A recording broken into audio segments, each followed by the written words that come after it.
BCom part first statics के chapter first statics का सामान्य परिचय में आगे चलते हैं। पहले अपनी बात हो गई अर्थ, विशेषता और समंग के बारे में।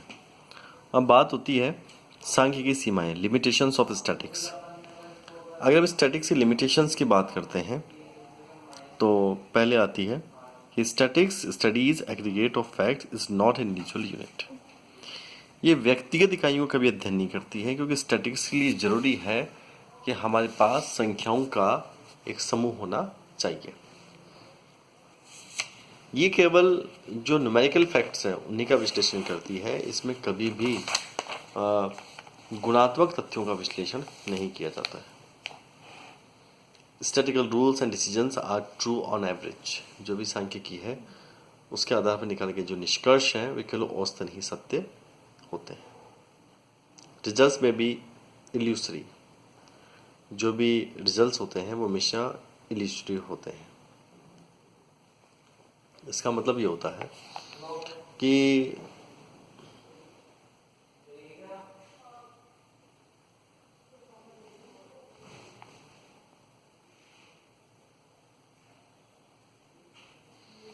कि जो भी डेटा होते हैं वो जो डेटा है वो कई बातों से प्रभावित होते हैं और प्रत्येक जो कंटेंट होता है उसका विश्लेषण बड़ा मुश्किल होता है। समंकों में सजातीयता की कमी पाई जाती है, यूनिफॉर्मिलिटी नहीं होती है। इसके अलावा समंकों के आधार पर निकाले गए जो निष्कर्ष होते हैं वो हमेशा सही हो जरूरी नहीं है, वो औसतन सत्य पाए जाते हैं।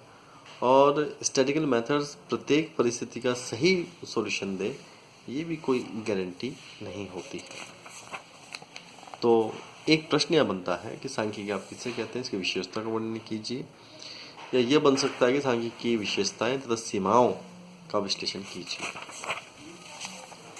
मैं इसका एक जो क्वेश्चन पेपर वो डाल दूंगा। अब हम चलते हैं नेक्स्ट चैप्टर नंबर 2, सांख्यिकी के कार्य, महत्व और डिस्ट्रस्ट का मतलब होता है अविश्वास।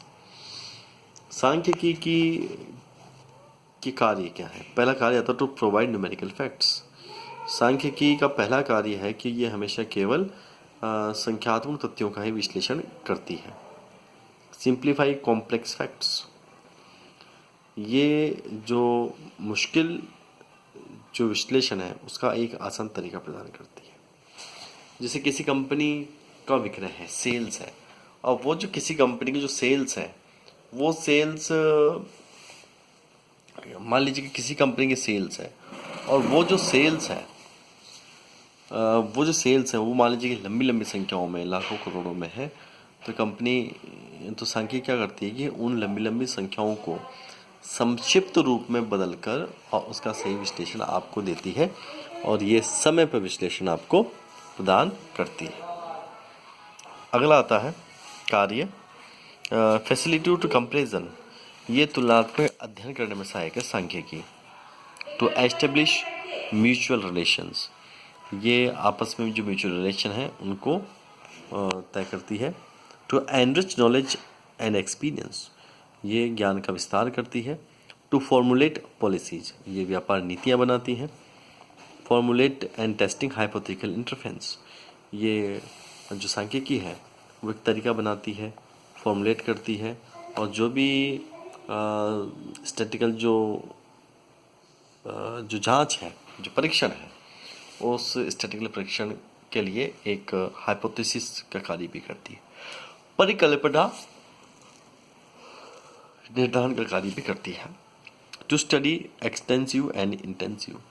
ये गहनता के साथ में उसका अध्ययन भी करती है सांख्यिकी विधियां या सांख्यिकी की जो टूल्स हैं वो।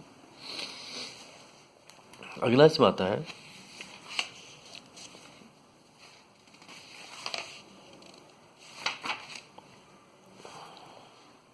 Importance of statics. सांख्यिकी का महत्व।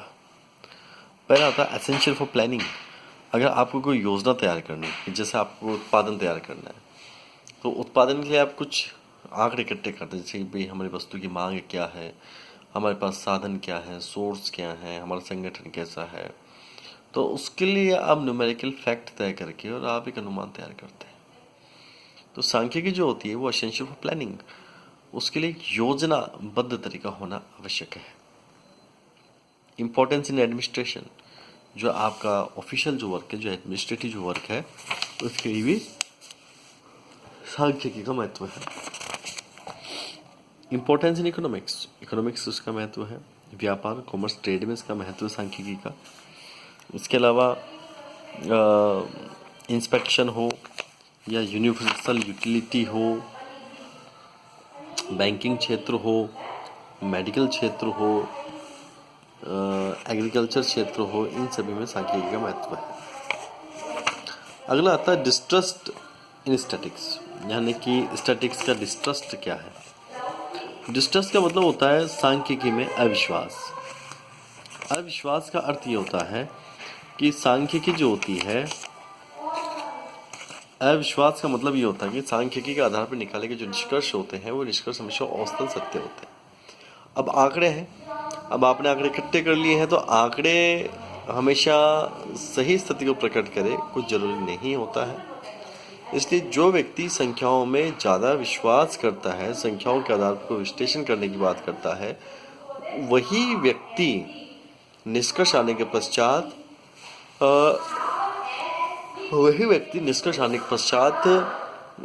इन समंकों में या इन सांख्यिकी विधियों में अविश्वास प्रकट करता है, क्योंकि वह इन संख्याओं के विश्लेषण से संतुष्ट नहीं होता। इस कारण धन्यवाद।